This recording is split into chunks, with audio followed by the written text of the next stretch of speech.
I'm going to teach you the parenthesis.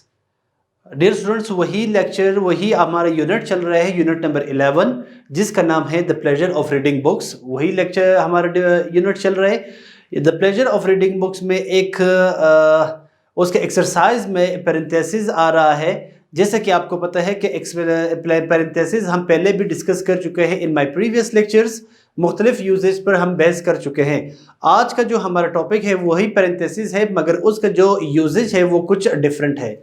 So today our topic is parenthesis. आज का जो हमारा topic है वो है पैरेंथेसिस। यहाँ पे एक्सप्लेनेटरी और सप्लीमेंट्री मटेरियल को शो करने के लिए इस्तेमाल होता है। Write on definition. It is used, मतलब parenthesis is used to mark of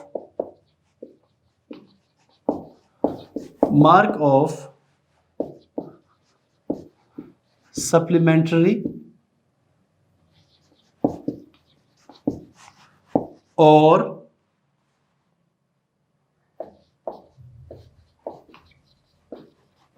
explanatory material. So dear students, it is used, मतलब पैरेंथेसिस इस्तेमाल होता है टू मार्क करने के लिए। किस चीज को मार्क करने के लिए?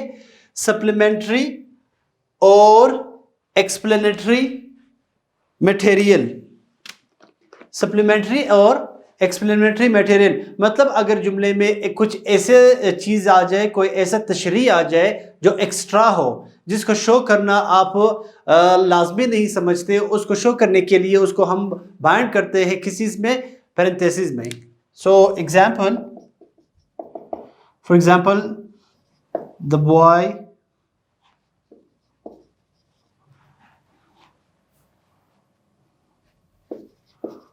who taught us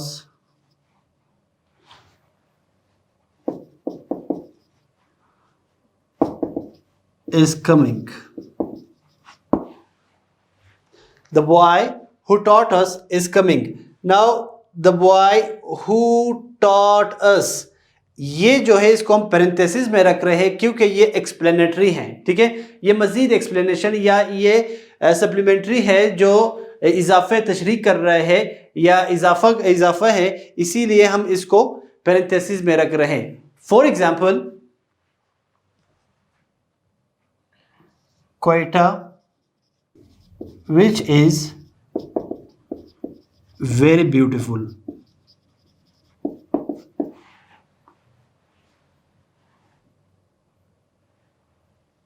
Quetta which is very beautiful is my city. Quetta which is very beautiful is my city। अब क्वेटा है, क्वेटा के बाद मैंने एक सेंटेंस लिखा है जो डिपेंडेंट क्लास है, which is very beautiful city, which is very beautiful is my city। अगर ये जो वर्ड्स है, ग्रुप ऑफ वर्ड्स है, which is very beautiful, these are explanatory materials। ये explanatory material है। इस एक्सप्लेनेटरी मटेरियल को हमने किस चीज में रखा है? पैरेंथेसिस में रखा है। कहने का मकसद यह है कि यहाँ पे इस यूजेज में पैरेंथेसिस हम इस्तेमाल करते हैं सेंटेंस में जब एक्सप्लेनेटरी या सप्लीमेंट्री मटेरियल आ जाए, उसको मार्क ऑफ करने के लिए हम पैरेंथेसिस इस्तेमाल करते हैं।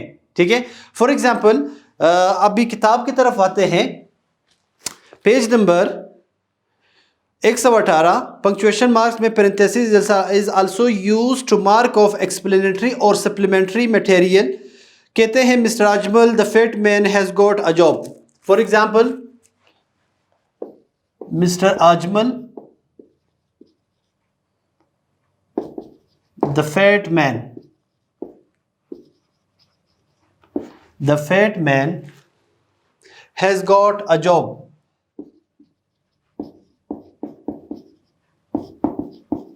जी students, look at the example. अगला एग्जाम्पल है मिस्टर अजमल। मिस्टर अजमल के बारे में बात हो रही है। हम ये भी कह सकते हैं कि mister Ajmal has got a job. अब मिस्टर अजमल में उसके बारे में कुछ एक्स्ट्रा मालूमात देने के लिए हमने क्या लिखा है, the fat man. Fat man क्या है, सप्लीमेंट्री है, ठीक है, ये सप्लीमेंट्री है, दैट्स वाई सप्लीमेंट्री मटेरियल है, इसको हमने पैरेंथेसिस में रखा है। So next example,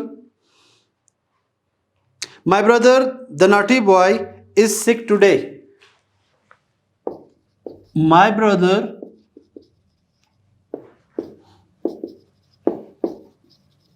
the naughty boy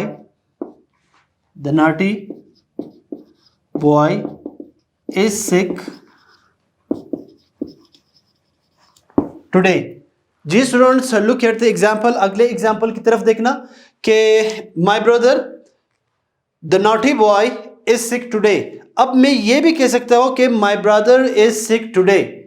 explanatory material देने के लिए हम उनको मार्क ऑफ करते हैं इन पैरेंथेसिस। माय ब्रदर को मजीद इंफॉर्मेशन देने के लिए my brother the naughty boy. अब ये नॉटी बॉय क्या है, ये एक्सप्लेनेटरी मटेरियल है, मजीद एक्सप्लेनेशन कर रहा है। अगर एक्सप्लेनेटरी मटेरियल आपके सेंटेंस में आ जाए which are not necessary, you can put them in parenthesis, ठीक है। इसको इसी वजह से हमने द नॉटी बॉय को पैरेंथेसिस में रखा है। वेरी सिंपल डियर स्टूडेंट्स, बहुत ही आसान है। अगर आपके सेंटेंस में सप्लीमेंट्री और एक्सप्लेनेटरी मटेरियल आते हैं which are not necessary to use in sentence and you want to use them, अगर वो नेसेसरी नहीं है फिर भी आप इस्तेमाल करना चाह रहे हो, then you can put them in parenthesis, तब आप उनको पैरेंथेसिस में रख सकते हो। That's it. अब आते हैं किताब की तरफ, page number 118। Parenthesis is also used to mark off explanatory और सप्लीमेंट्री मटेरियल, ठीक है। कुछ एग्जाम्पल दिए गए हैं, the Ajmal mister Ajmal the fat man has got a job. अब जो द फेट मैन है this is called explanatory material, इनको किस चीज में रखा है, पैरेंथेसिस में रखा गया है, because they are explanatory material. हम ये भी कह सकते हैं mister Ajmal has got a job. Number 2, my brother the naughty boy they are supplementary material, that's why put them into parentheses। my brother the naughty boy is sick today, हम ये भी कह सकते हैं कि my brother is sick today, ठीक है, वो explanatory material है, that's why we put them in parentheses। Number 3, Shazia the intelligent girl is studying। Shazia is studying, हम simply Shazia is studying ये कह सकते हैं। अब जो एक्स्ट्रा इंफॉर्मेशन है, जो मटेरियल है, एक्स्ट्रा मटेरियल है, वो है द इंटेलिजेंट गर्ल, इसको हमने पैरेंथेसिस में रखा है। The boys wearing black shoes are playing in the ground, we can say the boys are playing in the ground. जो वेयरिंग ब्लैक शूज है they are extra, we put them in parenthesis. The phone on the table is ringing, you can say the phone is ringing on the table, they are supplementary material, that's why we put them in parentheses, ठीक है। अब आते हैं student, आपने जो करना है, right है 8 sentences using parentheses to mark of explanatory और supplementary material। आपने 8 जुमले बनाने हैं, उस 8 जुमले में एक्सप्लेमेंट्री और सप्लीमेंट्री मटेरियल भी होने चाहिए। उस सप्लीमेंट्री और एक्सप्लेनेटरी मटेरियल को आपने पैरेंथेसिस में रखने हैं। Make 8 sentences। जी students, now we will come towards the next activity that is called pronunciations. कुछ इस तरह है, इसमें प्रपोजिशंस दिए गए हैं, preposition on, in, at, from, to, past, till, until, by, since, for, ago, before, prior to, ठीक है। कुछ इस तरह के prepositions दिए गए हैं, उनका जो pronunciation है और उनका जो usage है वो कुछ इस तरह है। Keep looking at your book, किताब की तरफ आपने देखना है। सबसे पहले है preposition, उसके बाद usage, then examples। सबसे पहला जो preposition है that is on, that is called what? On। First of all we have on। On is used days of week, जो वीक के दिन हैं, डेज हैं, उससे पहले हम लगाते हैं on Monday, on Tuesday, on Thursday, ठीक है। She will come on Monday। I will go to Karachi on Thursday. ठीक है, मतलब दिन जब आते हैं उनसे पहले हम ऑन लगाते हैं। कैलेंडर, डेट्स, कैलेंडर का जो डेट है उससे पहले भी हम लगाते हैं। First of all we have like on Wednesday, like on Friday, like we can say they will come on Monday। कहने का मकसद ये है we use on before name of the days, दिन के जो नाम है उनसे पहले हम ऑन लगाते हैं। We can use them before date, तारीख से पहले भी हम लगा सकते हैं। फॉर एग्जाम्पल कैलेंडर डेट जो है on 17th, on 17th May, on 17th May 2012। Like on can be use before calendar on 18th March। The PM will arrive or will visit on 17th Feb। 17th Feb। ठीक है, कहने का मकसद ये है कि तारीख से पहले, डेट से पहले भी हम ऑन लगा सकते हैं। Third usages, special days. जो स्पेशल डेज होते हैं जैसे बर्थडे हो गया, जैसे वेडिंग एनिवर्सरी हो गई, उससे पहले भी आप ऑन लगा सकते हो। जैसे कि for example I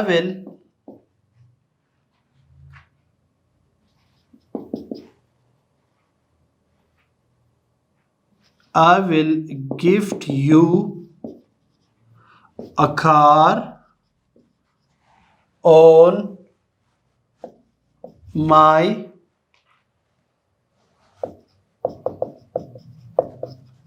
birthday। I will gift you a car on my birthday। अब जो my birthday है इससे पहले हमने क्या लगाया, on लगाया। ठीक है, Come toward the next preposition in। अब आते हैं in की तरफ। ये हुआ on, अब आते हैं in की तरफ। In is used, it can be used before months, जैसे वहां पे हम on इस्तेमाल करते थे before days। In can be used before months, before seasons। In January, in winter। The second, in can be used before year, before decade। In 2012, in 1980s। In can be used before period of the day। In the morning, in afternoon, in evening। ठीक है, मतलब जो दिन के अवकात होते हैं उनसे पहले भी आप in इस्तेमाल कर सकते हो। After a certain period, कोई certain period के बाद भी हम इस्तेमाल कर सकते हैं in 2 hours। ठीक है, in a few moment, like literally 2 hours, a few minutes from now। अब आते हैं नेक्स्ट की तरफ, that is called, next preposition is 8। क्या है, 8। 8 is used before night, at night, not in the night. Night से पहले आपने इन द नाइट इस्तेमाल नहीं करना है, आपने लगाना है एट नाइट। ठीक है, I never slept at night। ठीक है, they will come at night। we will take dinner at night। अगला जो है weekend, at weekends। at weekends, I normally, on weekends is also correct। weekend word से पहले आप on भी इस्तेमाल कर सकते हैं, वो भी सही है, आप at भी इस्तेमाल कर सकते हो। नेक्स्ट, from to, marking a period of time, period of time को मार्क करने के लिए हम फ्रॉम टू लगाते हैं. From Monday to Wednesday. I will teach from Monday to Wednesday. I will teach from Tuesday to Saturday. It means time को bound करने के लिए, उसको मार्क करने के लिए हम फ्रॉम टू लगाते हैं. जैसे कि from Thursday to Sunday. Fast telling the time, time बताने के लिए वेरी सिंपल कि 8:30, जैसे 11:30, 9:30. टाइम के लिए हम पास्ट इस्तेमाल करते हैं. Till until, you know very well. Marking a period of time, time को मार्क करने के लिए हम टिल अंटिल इस्तेमाल करते हैं. फ्रॉम मंडे टिल और अंटिल वेडनेसडे. ठीक है, जिसको हम उर्दू में तक भी कहते हैं. Marking how long we are working on this till until June. once again marking a time. by एक और preposition है dear students. by is used at the latest. by, अब you can say I will finish it by Monday. by can be used up to this point. by December 2011 we had completed half. since, which is used in perfect continuous tenses as well, okay, from then to now. I have been working here since 2004. ठीक है, time को mention करने के लिए हम since इस्तेमाल करते हैं. For 6 years, for वो टाइम जो जिसका लिमिट मालूम ना हो, जो obvious टाइम ना हो, we use for that way time or this period of time. The project was for 4 years ago. At this past point, it started 3 years ago in 2009. Before, or you can say prior to, earlier than this point, before, prior to this policy, no such mechanism existed. It was, dear students, कुछ preposition थे जो बहुत ही आसान है कि हमने कहाँ इस्तेमाल करने, कहाँ इस्तेमाल नहीं करने हैं. अब आते हैं पेज नंबर 120 की तरफ. Number 8, complete the following sentences by inserting the correct preposition. sentences दिए गए हैं जिसमें खाली जगह रखा गया है कि आपने उसमें correct preposition इस्तेमाल करना है. For example, number 1, I went to CB dash 2010. I went to CB in 2010. जैसे मैंने आपको बताया, you can use before year से पहले भी आप इन इस्तेमाल कर सकते हो. He will meet me dash Monday. I told you on the whiteboard that before the name of the day we use on. तो यहाँ पे क्या आएगा dear students? On आ जाएगा. ठीक है, he will meet me on Monday. Number 3, come to my home dash 3 o'clock. At 3 o'clock. At 3 o'clock. Number 4, he jumped dash the river. He jumped into the river. Number 5, my brother has gone dash to library. My brother has gone to library. ठीक है dear students. अब आते हैं जो हमारा main topic है students, that is called direct indirect speech.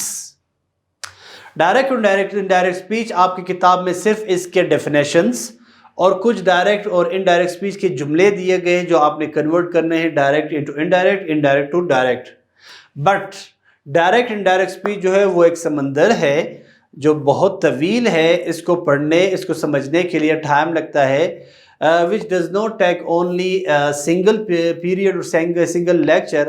आज मैंने स्टार्ट करना है, आज मैंने इसका डेफिनेशंस बताने हैं और डेफिनेशंस के साथ साथ इसके कुछ यूजेज, जो प्रोनाउंस है, जो रिपोर्टेड स्पीच है, रिपोर्टिंग स्पीच है, उसके बारे में मैंने आपको बताना है. इंशाल्लाह नेक्स्ट लेक्चर में मैं डिटेल में आपको डायरेक्ट और इनडायरेक्ट स्पीच बताऊंगा. So today we will start direct indirect speech. Yes students, we have direct and indirect speech. पहले एक नोट में लिखता हूं कि there are 2 ways to convey the message of speaker.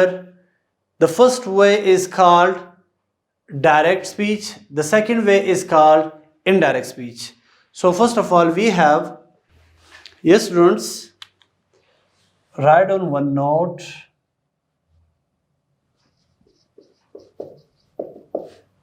There are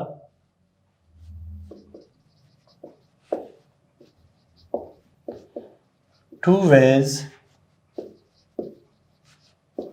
to convey the message of speaker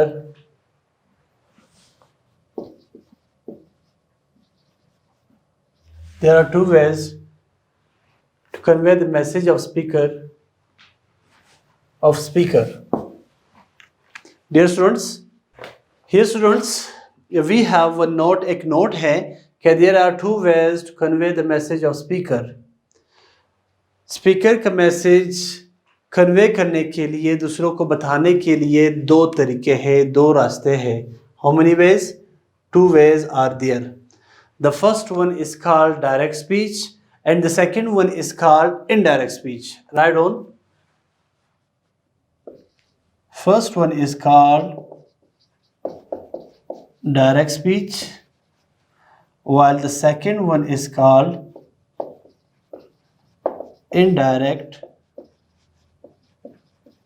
speech.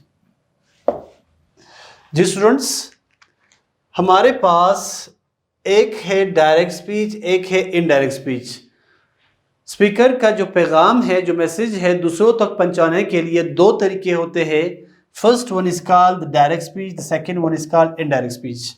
Now here question is arising that what is direct speech. सवाल ये पैदा होता है कि डायरेक्ट स्पीच क्या है और इनडायरेक्ट स्पीच क्या है. फर्स्ट ऑफ ऑल हम डायरेक्ट स्पीच की तरफ चलते हैं. When we convey the message of speaker to his own actual word to others is called direct speech. जब हम किसी स्पीकर के मैसेज को दूसरे तक पहुंचाते हैं और उसके अपने अल्फाज में पहुंचाएंगे, then this is called the direct speech. Number one is called when, or you can say in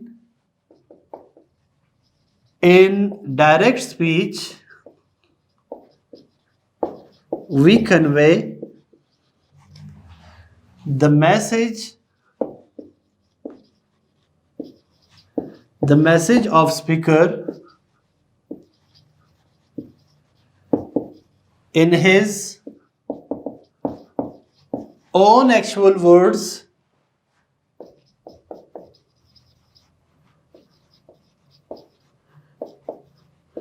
to others is called direct speech.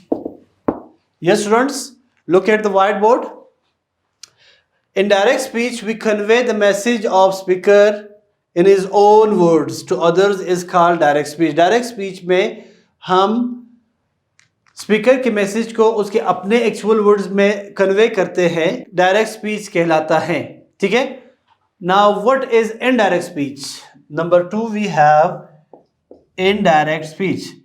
In indirect speech we convey the message of speaker in our own words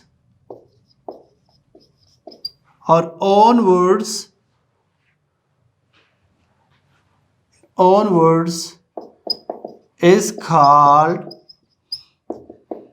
indirect speech. Yes dear students, look at the whiteboard. मैंने सबसे पहले ये बताया कि दो तरीके हैं speaker के मैसेज को आगे कन्वे करने के लिए, पहुंचाने के लिए दो तरीके हैं. The first one is called direct speech while the second one is called indirect speech. Now here question is arising that what is direct speech? Direct speech वो है कि in direct speech we convey the message of speaker in his own actual words. It means without any changing. It means without any changing.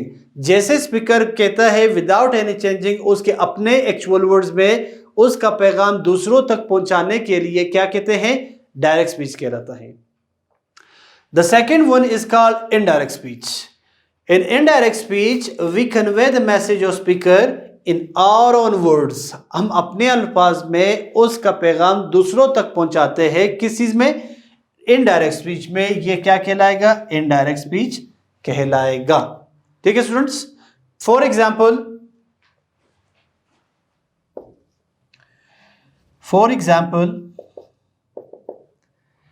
he says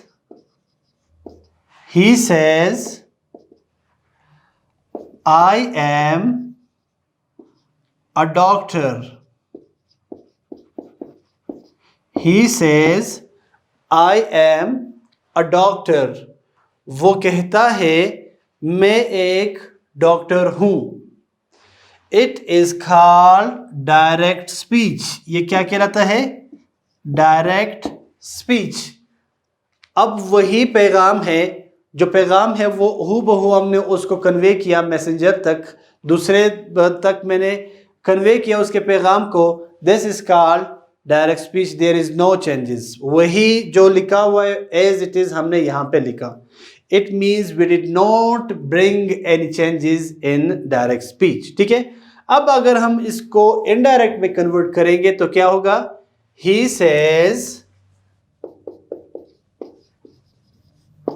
says that he is a doctor.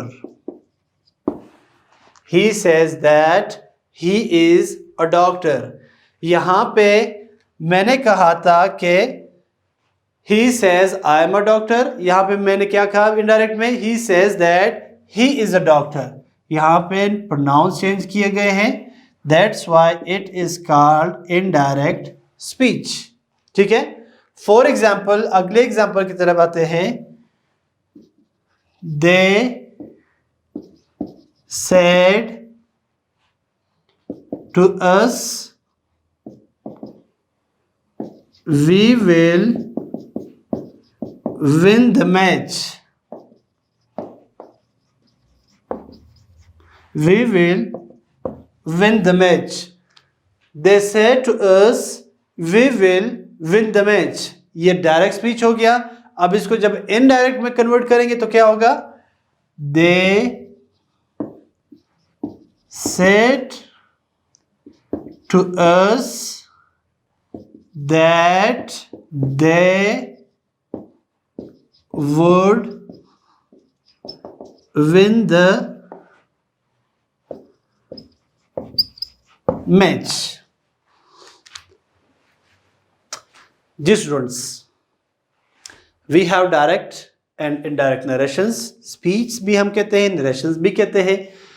मैंने यहाँ पे एक जुमला बनाया है कि they said to us we will win the match. It is a direct speech. They said to us that we would win the match. अब आपके जहन में क्वेश्चंस आ रहे हैं, मुख्तलिफ क्वेश्चंस आ रहे हैं कि वहाँ पे डायरेक्ट स्पीच में they said to us, फिर कॉमा, फिर उसके बाद we will win the match. इसको किस चीज़ में रखा गया है? कन्वर्टेड इन्वर्टेड कॉमास में. फिर उसके बाद यहाँ पे जो है वी आ रहा है, बट हियर दे कम्स. ठीक है. यहाँ पे विल आ रहा है, बट हियर वुड कम्स. ठीक है. यहाँ पे दैट नहीं है, but here that comes between two speeches. There are lots of questions. यहाँ ये बहुत ज़्यादा क्वेश्चंस है जो आपने समझने हैं.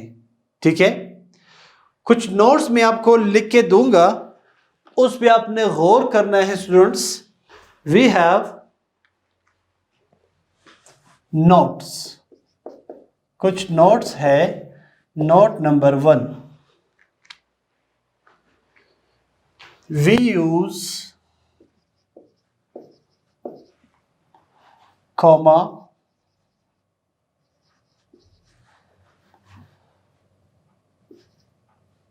after reporting speech of direct speech. We use comma after reporting speech. Number 2, direct speech में जब रिपोर्टिंग स्पीच आता है उसके बाद हम कॉमा इस्तेमाल करते हैं। Number 1। Number 2, we use inverted commas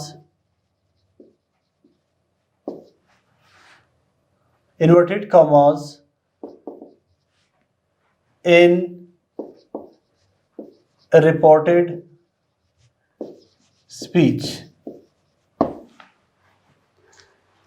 अब जो रिपोर्टेड स्पीच है उसमें हम इन्वर्टेड कॉमास लगाते हैं। जो रिपोर्टेड स्पीच होगा डायरेक्ट स्पीच के रिपोर्टेड स्पीच में, उसमें हम क्या लगाते हैं?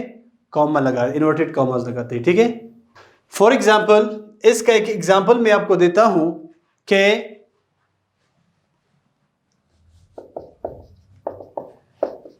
he says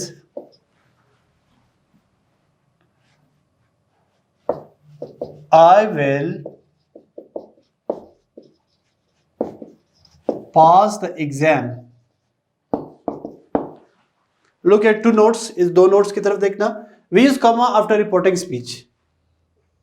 This is called reporting speech। This is called reported speech। यहां पर मैं लिखता हूं डियर स्टूडेंट्स,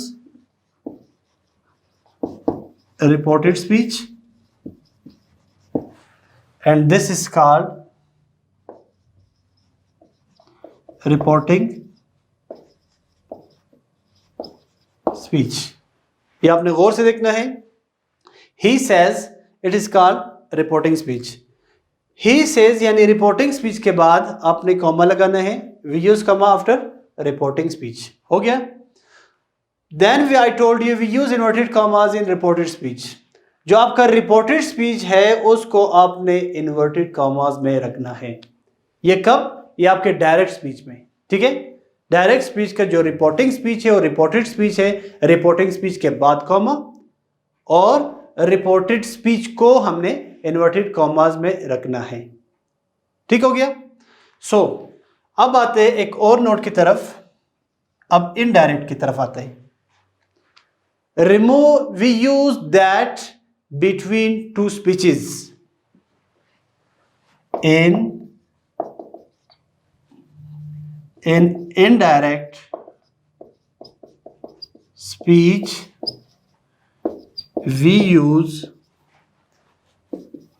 that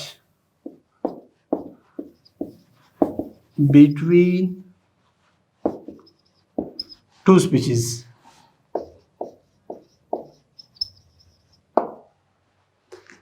जो रिपोर्टिंग स्पीच है और रिपोर्टेड स्पीच है, डायरेक्ट को इनडायरेक्ट में कन्वर्ट करने के लिए तब इन दोनों के दरमियान आपने दैट लगाना है। क्या लगाना है? दैट लगाना है। For example, he says I will pass the exam. इसका क्या होगा? ही सेज, और यहां पे लिखता हूं he says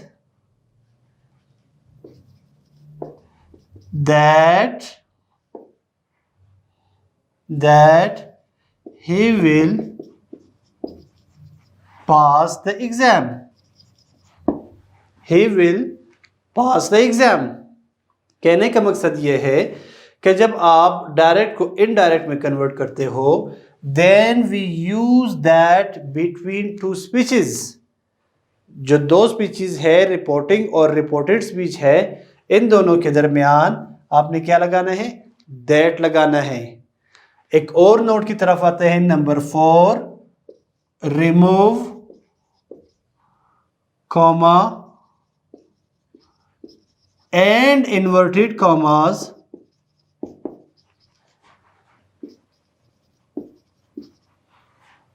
in indirect speech.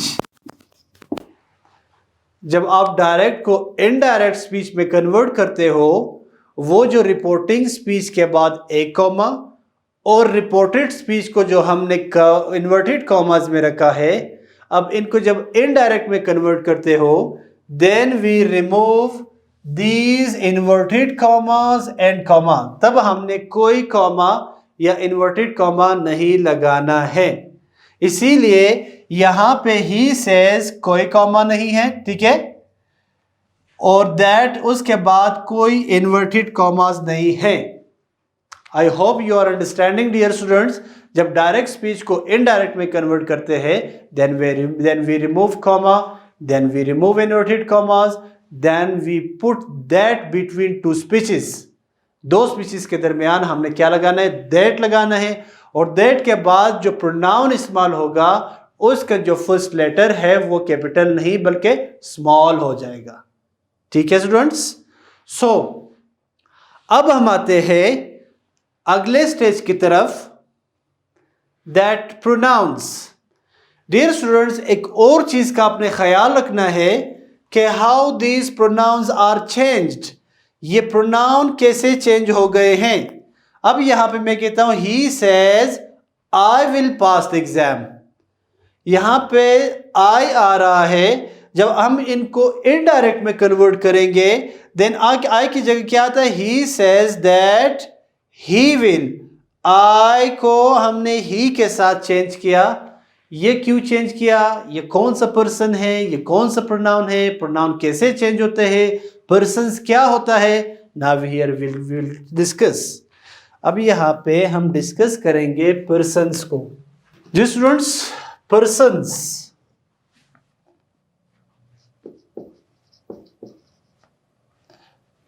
Persons लिखो। Definition, pronouns are divided into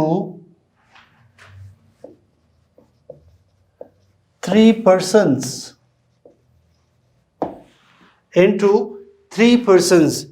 जो प्रोनाउन है he, she, it, I, we, you, they, these all are called pronouns। ये सब क्या कहलाते हैं, प्रोनाउंस कहलाते हैं। वो जो प्रोनाउंस है उसको 3 पर्सन में डिवाइड किए गए हैं। How many persons, 3 persons. Number 1 first person, number 1 जो है वो फर्स्ट पर्सन है। फर्स्ट पर्सन क्या है, the person who is talking is called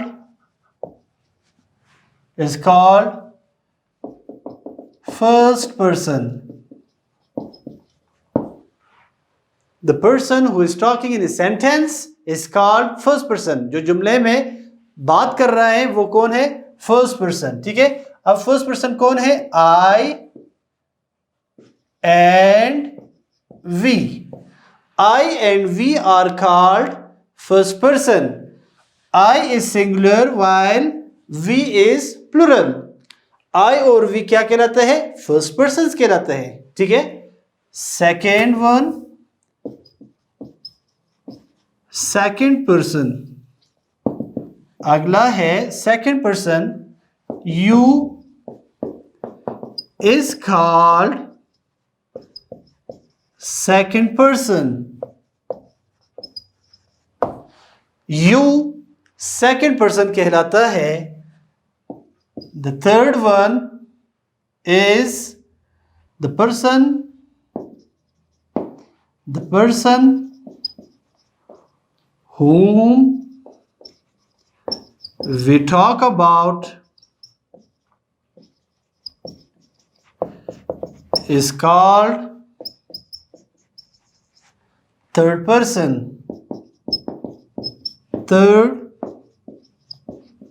अब थर्ड पर्सन कौन कौन से हैं, he singular, she singular, they. he, she, they, you can call it it। he, she, they, it, they are called third persons।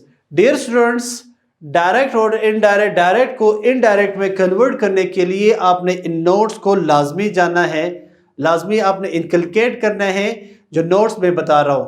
अब direct speech में कुछ persons आते हैं, कुछ प्रोनाउंस आते हैं, जब हम इनको इनडायरेक्ट में कन्वर्ट करेंगे तब वो प्रोनाउन नहीं रहते, उसकी जगह कोई और प्रोनाउन आते हैं। ठीक है, अब वो और प्रोनाउन कैसे आते हैं उससे पहले आपने ये जानना है कि प्रोनाउंस है क्या चीज। He, she, it, I, we, you, they all are called pronouns. अब डायरेक्ट इनडायरेक्ट को कन्वर्ट करने के लिए हमने प्रोनाउंस को पर्सन में तकसीम किए हैं। Pronouns are divided into 3 persons. ठीक है, इस प्रोनाउंस को हमने 3 पर्सन्स में कन्वर्ट किए हैं, डिवाइड किए हैं। पहला जो है जिसको हमने फर्स्ट पर्सन का नाम दिया है, फर्स्ट पर्सन कौन कौन है, आई और वी फर्स्ट पर्सन कहलाते हैं। इसका नाम सिर्फ आपने जाना है, बाद में ये कैसे कन्वर्ट होते हैं, कैसे चेंज होते हैं, क्या फॉर्मूला होता है, we will discuss later. I और वी को हम फर्स्ट पर्सन कहते हैं, you is called second person, while he, she, it, they all are called third person. ये क्या कहलाते हैं, थर्ड पर्सन कहलाते हैं। आई होप यू अंडरस्टूड, मुझे उम्मीद है आपको समझ आ गया होगा। वंस अगेन एक दफा फिर मैं एक सिंपल से एग्जाम्पल के साथ आपको समझा देता हूं। She said to me, she said to me, I am a doctor. She said to me, I am a doctor. Dear students, look at the sentence. It is called direct speech. Direct speech. ये direct speech कहलाता है। She said to me. It is called reporting speech. Reporting speech. I am a doctor. It is called a reported speech. ठीक है students, यहां तक तो हो गया clear. First of all it is called direct speech. फिर direct speech को 2 हिस्सों में तकसीम किया है। पहला है reporting speech, the second one is called reported speech. ठीक हो गया। अब जो डायरेक्ट स्पीच का रिपोर्टिंग स्पीच है उसके बाद हम कॉमा लगाते हैं, रिपोर्टेड स्पीच को हम कॉमाज में रखते हैं। जैसे ही हम इसको इनडायरेक्ट में कन्वर्ट करेंगे तो क्या होगा, she said to me that I आ रहा है, आई एम अ डॉक्टर, इसकी जगह क्या आएगा, she was a doctor, she was a doctor. अब यहां पे मैंने कहा था कि we use that between 2 speeches. 2 speeches के दरमियान हम क्या लगाते हैं, दैट लगाते हैं। ठीक है, आई को हमने चेंज किया शी के साथ। ये कैसे चेंज हो गया, वो एक फॉर्मूला है जो मैंने नेक्स्ट लेक्चर में आपको बताना है, सिर्फ आपने पर्सन्स को समझना है। ठीक है, I is called what, I is called the first person and she is called the third person. ठीक है, अब यहां पे सवाल एक और है, यहां पे एम आ रहा है, यहां पे वॉज आ रहा है। These are the changes of the tenses. ये टेंसेस के चेंजेस है जो मैंने आपको नेक्स्ट लेक्चर में पढ़ाना है। इस लेक्चर में आपने ये जाना है कि रिपोर्टिंग स्पीच क्या है, रिपोर्टेड स्पीच क्या है, और जो कन्वर्ट करने के बाद 2 स्पीचेस के दरमियान दैट आता है, और ये he, she, it, I, we, you, they all are called the pronouns. Pronouns को हमने पर्सन्स का नाम दिया है, first person, second person, third person. First person जो है वो आई एंड वी कहलाता है, you is called second person, he, she, it, they are called third persons. ठीक है, अब आई कैसे चेंज हो गया शी के साथ, एम की जगह वॉज क्यों आया, एक फॉर्मूला है, कंप्लीटली फॉर्मूला है जो मैंने आपको नेक्स्ट लेक्चर में पढ़ाना है। आई होप यहां तक आपको समझ आ गया होगा कि डायरेक्ट क्या है, इनडायरेक्ट स्पीच क्या है। ठीक है, so meet you next lecture, अगले लेक्चर में इंशाल्लाह मैं मुलाकात करता हूँ। अगले लेक्चर में मैं डिटेल में जाऊँगा कि डायरेक्ट को इनडायरेक्ट में हमने कैसे कन्वर्ट करना है, पर्सन्स कैसे चेंज होते हैं, फार्मूला कौन सा फार्मूला है, किस फार्मूले के तहत हम प्रोनाउंस को चेंज करते हैं, अगर फला टेंस आता है तो उस टेंस की जगह कौन सा टेंस आता है इनडायरेक्ट में, ये तमाम हम नेक्स्ट लेक्चर में डिस्कस करेंगे। Thank you for watching me. Take very good care of yourself. अल्लाह हाफिज़। फी अमान अल्लाह।